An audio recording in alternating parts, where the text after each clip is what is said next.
Students, आज हम पढ़ेंगे प्रॉपर्टीज ऑफ डिटर्मिनेंट। 4-5 कुछ प्रॉपर्टीज हैं डिटर्मिनेंट की। तो जो नेक्स्ट एक्सरसाइज है 4.2 वो बिना प्रॉपर्टीज के सॉल्व नहीं होगी। तो सबसे पहले हमारे पास प्रॉपर्टी आ रही है कि value of determinant remains unchanged if rows and columns are interchange. यदि आप ये रो है, ये रो को अगर कॉलम में लिख देते हैं,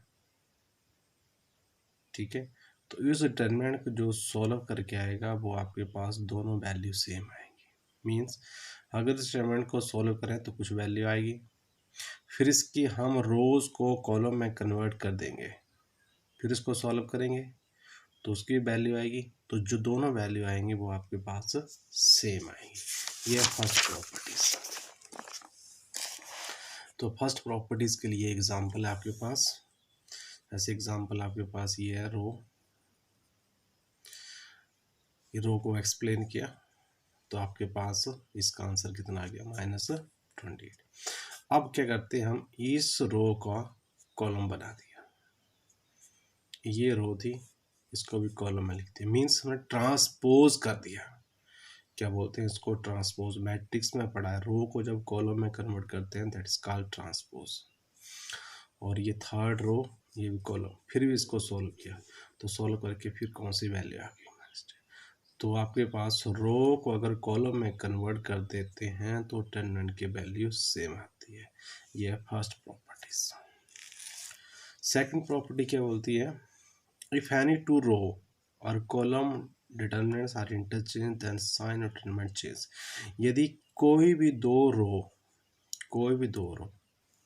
ये दो रो ले लो, फर्स्ट और सेकंड, या सेकंड थर्ड, या फर्स्ट थर्ड, या दो कॉलम, ये कॉलम या ये कॉलम, इन दोनों को चेंज कर दो या दोनों को चेंज कर दो।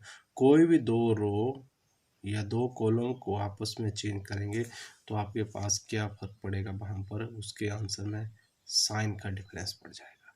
मीन्स जो पॉजिटिव वैल्यू आ रही है वो नेगेटिव हो जाएगी, और जो नेगेटिव होगी आपके पास वो पॉजिटिव आ जाएगी।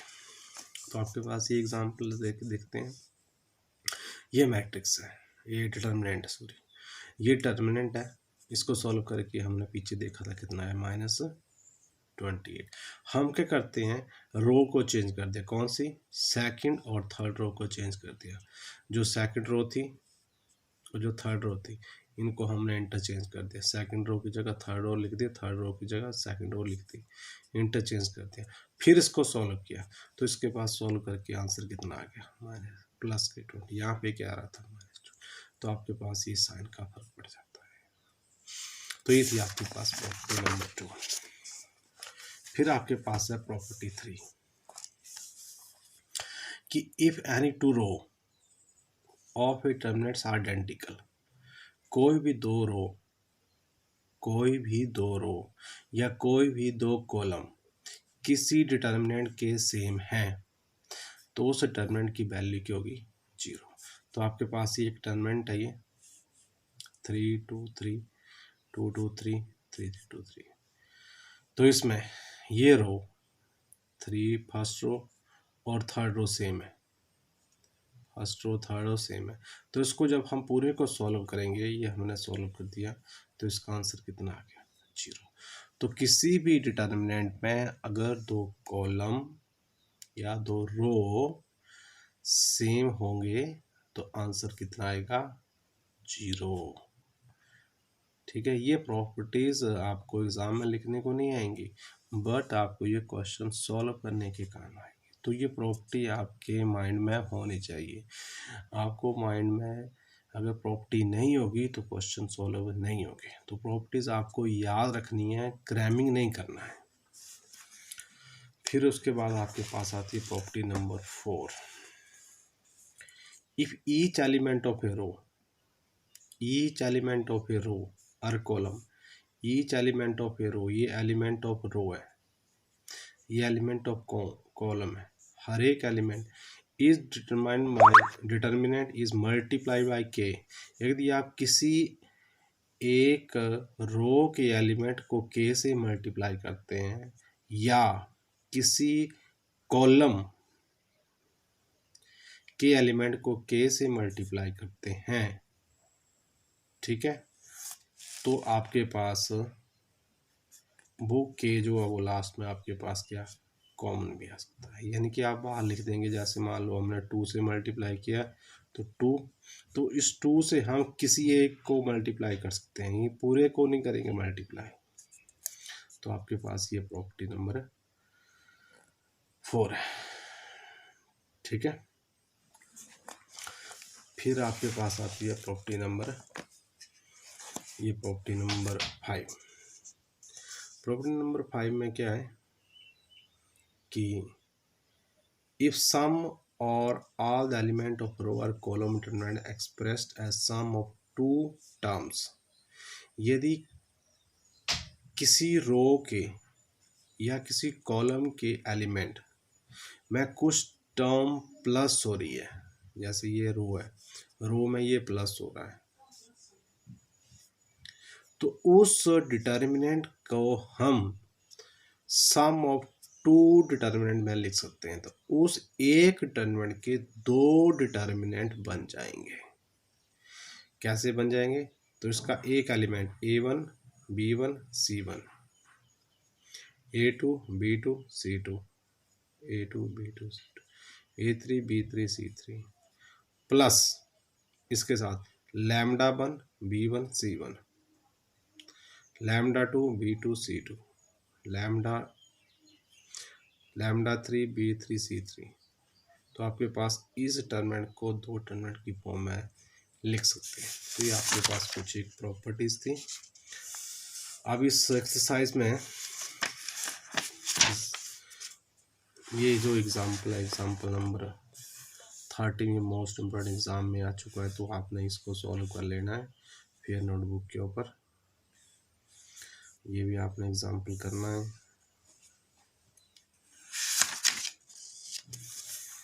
और उसके बाद आती है एक्सरसाइज आपके पास ये 4.2 एक्सरसाइज में देखिए, यूज द प्रॉपर्टी डिटरमिनेंट।